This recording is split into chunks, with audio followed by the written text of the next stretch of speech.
Hello and welcome to the Out for Blood podcast. I'm one of your hosts, Shane Hubbard, and with me is Rachel. Hi, Rachel, Marketing Manager. And we have a special guest today. We have Patrick Clary. How's it going, Patrick? Very well, thank you. Good, it's good to have you here.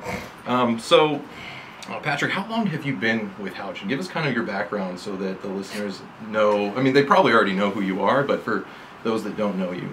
A long time. I started in January of 1994, about 5 or 6 blocks from this location, and it was right after the Northridge earthquake in 1994 that I got the job. I always tell people that it took God to motivate me by leveling Northridge, because what happened was it shut down my my one job that I was working at, and I went and applied at the blood bank from a friend, and they hired me on the spot. So it was very interesting to find out that I went from where I was working to the blood industry for 28 years now. Yeah. Did you ever see yourself getting into that industry, or is it simply just the job? I never would have dreamed that I was working in this, but for some reason it was a perfect fit because I became a blood donor as well. And in fact, I had to donate on the day that I applied. Oh, really? And they waited until I got the test results back to make sure that I was a good candidate. And then they hired me. But really? Yeah, 28 years ago I donated my first unit of blood. What position did you first start off with, and what position are you at now? Back then it was manufacturing, storage, and distribution. We actually manufactured the blood and we distributed it at 24 hours a day, 7 days a week. We were on call, and it was really hard back then because it was very low wages back then. And but I would work probably 3 or 4 weeks on call just to make the extra money. We got paid extra for being on call. Right.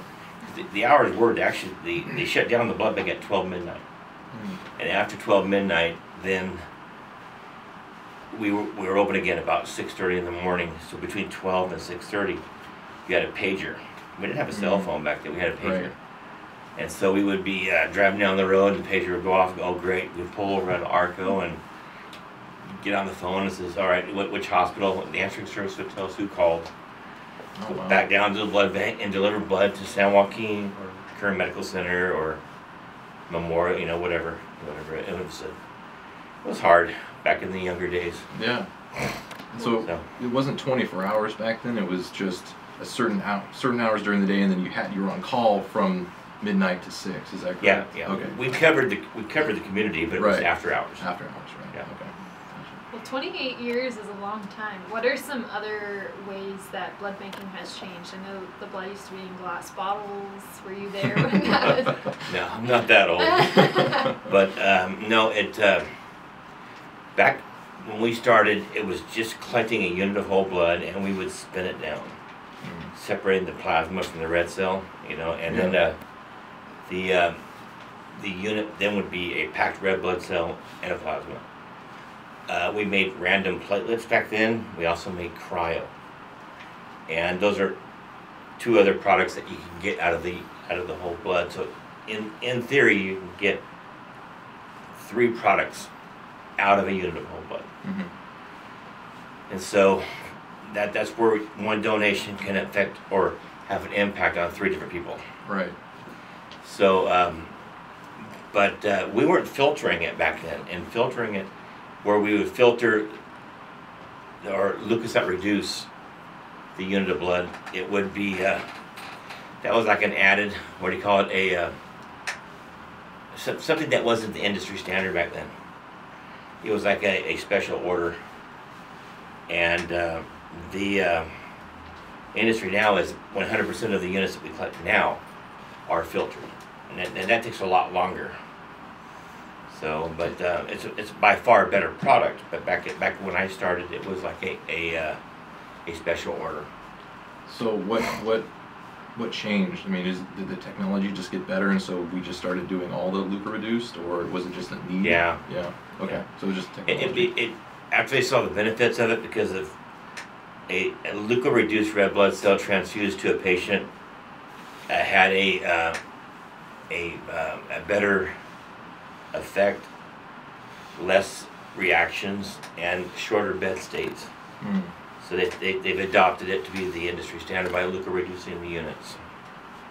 And what that means is we're filtering out someone else's immune system, Right. so that it doesn't affect, or all the white cells. They're removing those before it goes into the patient, and that shortens down. That really shortens their bed stay. And the white cells is what your own body would attack, right? And then there would be like an immune response. Is that why it's being filtered out? Yeah, your immune system or white cells is good for you, Right. but it becomes a foreign entity or a foreign body to the recipient. Yeah. Okay. So they already have a hard enough time, whatever condition they're under, in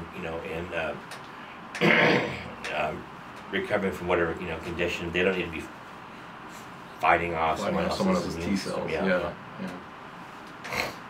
Well, explain, you're the blood inventory manager now. Explain kind of what your position is and what your day-to-day looks like. Well, I would say it's a 24-hour job. I do receive calls from hospitals all the time, but thankfully they're learning to call the main number and not wake me up at home. But it's been a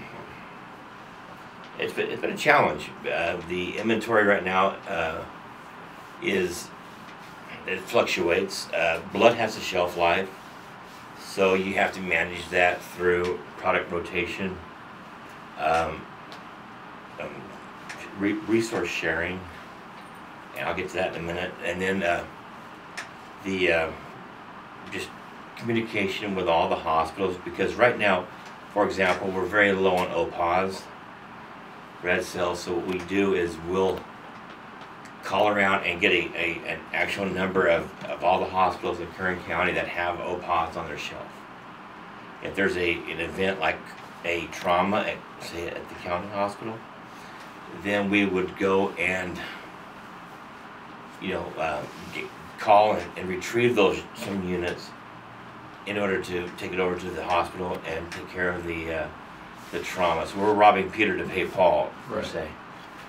And that's not how you want to do it. We want to just have that nice bulk supply at the blood bank, but we don't have that right now. But there are days where you have plenty of it. And since blood has a 42-day shelf life, you have to kind of make sure that we don't expire it. Right. Because if we bring a donor into the blood bank and put them in the chair and donate and put the blood on the shelf, only for 42 days later to throw it in the garbage, that would be, to me, a disgrace. Because we pride ourselves in being a good steward of the blood supply. Sure. Yeah. And we'll move it around, and we'll even share it outside of our area if it becomes an expiration issue. Right. So I apologize for my fidgetiness. Oh, no. Oh, you're fine. Yeah, you're fine. Well, let's get into my favorite story that you've told me. Well, let's start off really with good how story. many donations how much have you donated? To be honest with you, I don't know. I think it's close. I'm very close to 900 platelet donations. Wow. And I think about 1.5 gallons of whole blood. That's probably what happens when. That's probably the reason why the way I am. It's too many donations, no. But no, I do have Parkinson's, so in case people don't want to know why, but I deal with it the best I can. So, well, just for the record, donating does not give you Parkinson's. right. Yeah. No. Donating actually keeps you healthy, I think. So. Yeah. No, absolutely. So 900 platelet donations. I mean, 900 platelets total. I mean, that's a lot of platelets. Was there a point for you? Because I personally just recently donated platelets for the first time, and you seem to be like right on it from the very beginning. Was there a moment that you decided that platelet donations was going to be maybe not your main focus, but you were going to go from donating whole blood to donating platelets as well? Yeah, I had one of the RNs, her name was Joyce, that worked at the blood bank years ago. She made a bet with me. She says, "I bet you can't do platelets." I go, "Why?" She goes, "Because you can't sit still long enough."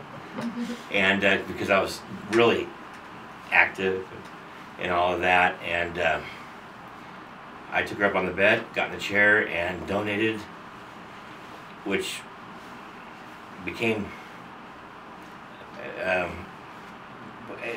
guess, going to lead into your story of about why I continue to stay in the chair, because I realized the importance of platelets. Platelets only last 5 days. Right. So seeing the value of that, as well as seeing my own donation and watching it go to a patient, is another reason why I'm back in the chair as much as I can. Mm. But it's been hard for me to donate lately because of my fidgetiness. Mm. You don't want to have a needle on your arm and you go, "Hey," you know. But anyway, it's there's, I don't know, there's no reason why not to be in the chair. Sure. Yeah. Well, you just touched upon that you got to see your blood transfusion get transfused into the recipient. If you can, go into more details about that. Well, I worked in distribution, and we would receive calls all the time, especially for the cancer center. And they take a lot of platelets. Cancer patients take a lot of platelets.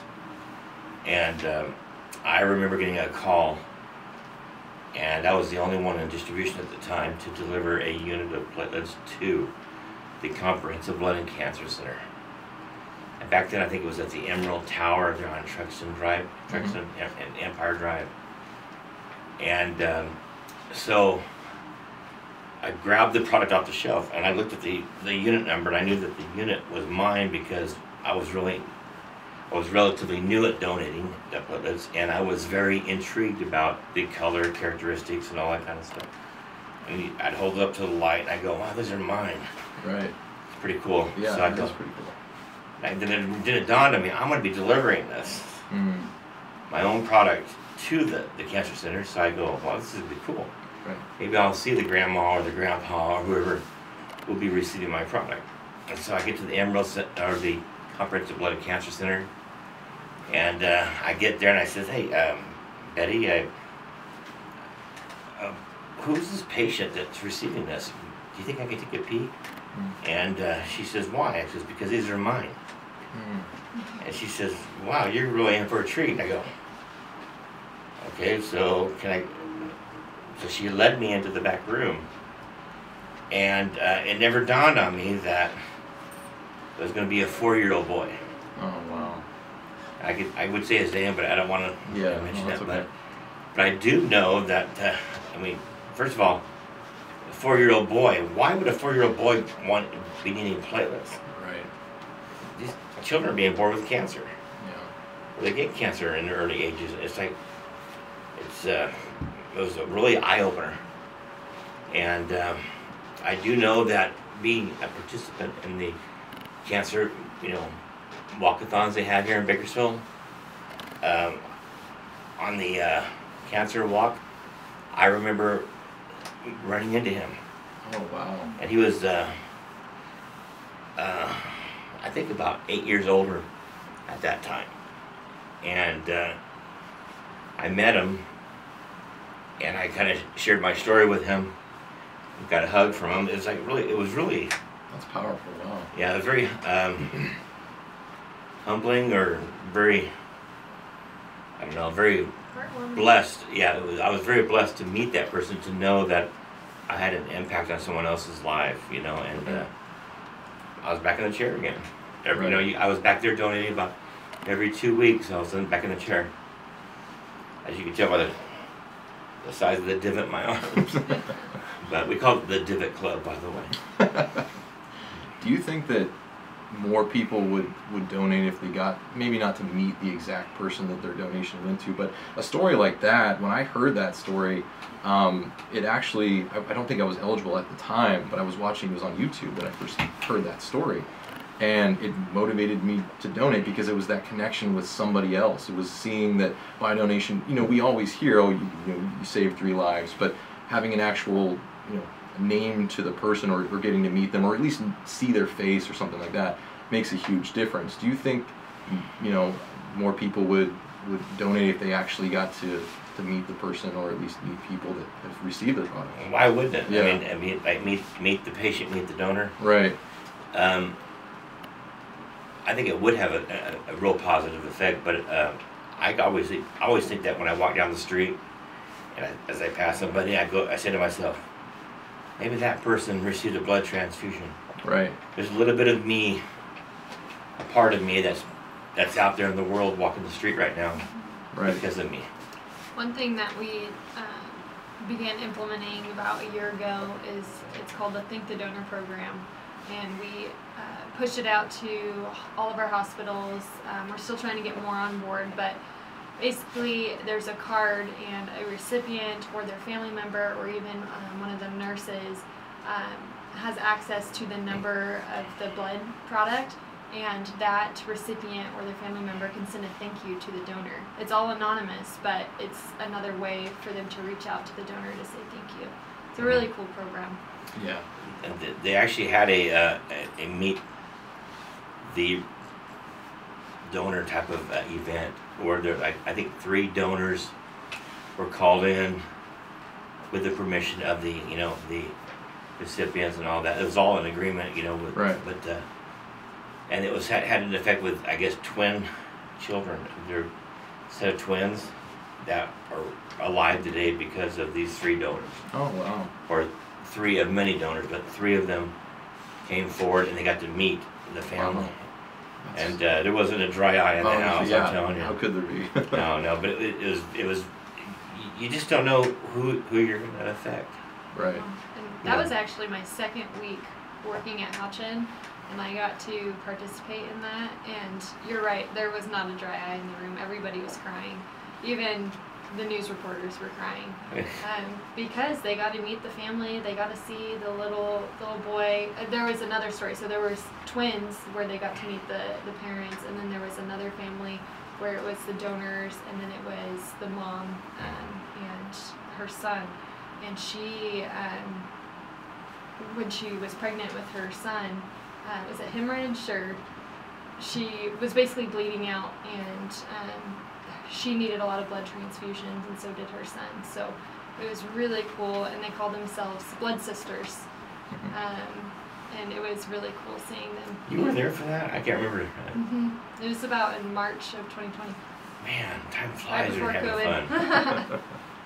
No, it's I don't know why people just don't get up and go and do something that's very, very simple. Yeah. So I mean, it's 30 minutes of your time could be a lifetime for somebody else. Right. No, absolutely. Yeah, I mean, I remember before I started working for Houchin, I donated because my wife was working, at that time she was my girlfriend, but my now wife was working a drive at her local business, and she's like, I need numbers, and she was focused on getting so many donors, and she's really good at that, motivating people and kind of getting them to do things. And I wasn't in the know. I knew the most that I knew at the time was that the Red Cross had some kind of donation service, but I didn't know anything about Houchin. And I remember, this is kind of a funny story, I don't know if I've told this before, but on the way to the bus, Tracy at the time was walking people to and from the bus, and she said, have you ever donated before? I said, no, and I said, how do you pronounce the name? Is it Houchin? And she goes, and she almost the way, we do it now, since I'm in marketing, she said, no, it's Houchin. And she pronounced it very specifically. And I remember her face, because I was like, oh, she's serious. Like, she was really about it. So, I haven't had a bad experience since then. I think, honestly, I have a sort of a hobby in fitness, and I have to spend a lot of time trying to help people motivate themselves to do things for their health. And I think it transfers to all different things in life. You have to set time aside and just say, you know what, I'm doing this today, I'm committed, and obviously, being a part of the marketing department, we try to find ways to educate and motivate people to donate. But I mean, at the end of the day, we can't force people to come on in, so it's tough. Yeah, we have almost 400,000 people in Bakersfield now, Right. and I would say we probably get an average of 60 whole blood donuts. Donuts. Donors. You know can't where get a my mind's donut at right when you now. donate. That is funny. Where are those donuts for the Donuts are on Thursdays. Yeah, Thursday through Saturday. You know, but no, I think that people have to realize that the needle might hurt sometimes going in. Most of the time they don't, but Right. but they say, I'm afraid of needles, it hurts. But think about the patient. Yeah. They're in much more pain Right. and That's a much good more perspective. need. I mean, so I always say one little stick helps someone who's sick. And Oh, That's a like good way to that. remember that. Yeah. yeah, but I think there's been only 2 times that the nurses have missed a vein with me, and I'm pretty vain with my arms. But, yeah, but what happened is I mean they miss it. I mean it's like they have like a divining rod, they can find it, and I give our collection staff at Houchin a real big kudos because there's some seasoned personnel there, and it's a talent Yeah. to hit that vein, and they hit it every time now. And like I said, it's a small price to pay for someone else's life Right. because you're adding years to somebody else.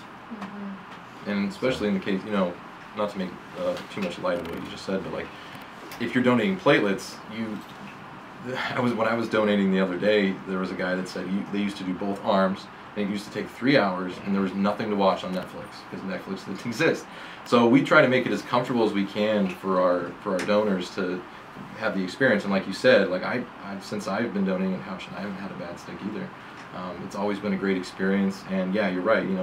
The pinch, lasts 3 seconds, and then you like you said, Microsecond. right? Yeah, I mean it happens, and all of our phlebotomists are really good about coaching you through the experience. Like that was one thing that I was really surprised at, is how comfortable they made you feel. Like they talk to you like it's your first time every time, so you don't get nervous, and then when you start to build rapport with whoever it is that's working that day, then you just go in because you want to help others. So if you're hesitant because it hurts, or maybe you don't like needles, I totally understand that. What I told myself for the longest time was I hate needles, is I just don't look. I just don't look at it, and a lot of times one of the phlebotomists will come over and like cover it up if it's really bothering you. So there's plenty of ways to make it more comfortable than it might seem from the outside. Mm-hmm. I agree with that.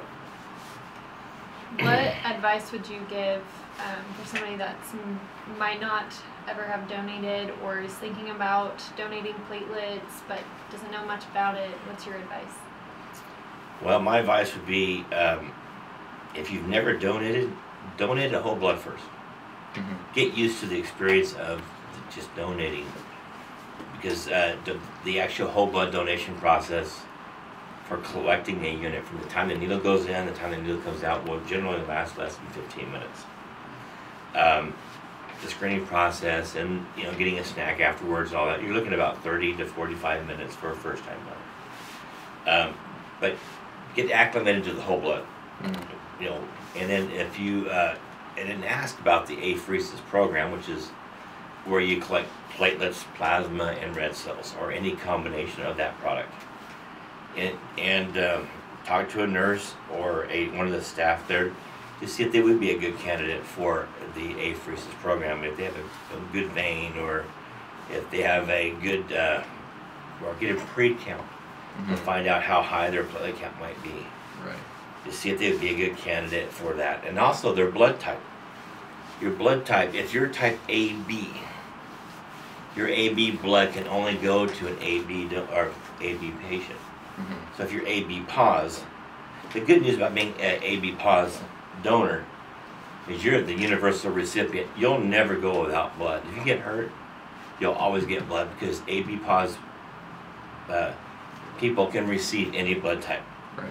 But unfortunately, their blood can only go to an AB pos patient. Then O negative, it's a double-edged sword. O negative, your blood can go to anybody, but you can only receive O neg. Right. So you better make sure you have plenty of O neg on the shelf, because if you get hurt, you're going to want that blood supply to be there for you. Mm-hmm. So find out what blood type you are. If you're ABs, we would love to have you as a platelet and plasma donor. But if you're O negative, we may put you into the red cell program. Right. or a combination where you could draw a red cell and put it in plasma with apheresis. But there's a, your blood type would kind of guide you into what program that you really are best suited for. And if you don't know your blood type, donating will help you figure it out. I mean, especially if it's your first time. Because after they run the tests, you'll know your blood type. It'll be in our system. You can go to the donor portal. It'll be there. So you always know, what your blood type is from then on out. Correct. Yeah, and you can access our donor portal through our website at hcbb.com. I can't talk today. Try. Try to be me. Yeah, really being, never mind. But no, it's I've always it was an honor to work at the blood bank and to meet people of a certain caliber that come in that give freely. There's people that hold out for a T-shirt, and there's nothing wrong with that. But it's just that you meet a certain type of people in our community, and there's a lot of them that come in that will give freely without measure. They just do it because they felt a heartfelt commitment to give. And I think what they do at the same time is that they're ensuring it for themselves and for their family, because a 9/11 event can happen at any time. And if your child falls through a plate glass window, or if your mom or dad gets in a car accident, those are 9/11 events for those families. Sure. And so having that blood on the shelf is very important, because it's actually the blood on the shelf that has the impact to save that life. It's just keeping that shelf full. Right. I remember back in 9/11 when I was working at the blood bank, I think our community donated probably, I think it was around 17 or 1,800 units. Wow. In 3 days. Wow. And that's incredible. That was nice, but it was actually the blood that was available on the shelf, because you can't donate and then it doesn't immediately go to the hospital. It takes time to test and all of that. And not that during 9/11 not too many people took blood, but it kind of woke up the community about donating blood. Sure. No, absolutely. So. All right, well, I think that's all the time that we have for today's episode. Patrick, thank you so much for coming down and sharing your stories and your experience with us. Before you go, don't forget to follow us on social media. We've got Instagram, we got Facebook, we got TikTok. TikTok's probably the most entertaining right now. I think everyone's on TikTok these days. So, follow us on TikTok. That's our newest one. You can find us on Instagram at Houchin Community Blood Bank. You can find us on Twitter at, is it Tweet Houchin for Kern County? Yeah. I forgot that one. And then you can find us on Facebook if you just search Houchin Community Blood Bank. It was great having you, and thanks for listening to our podcast today. Thank you. Thank you. Mm-hmm.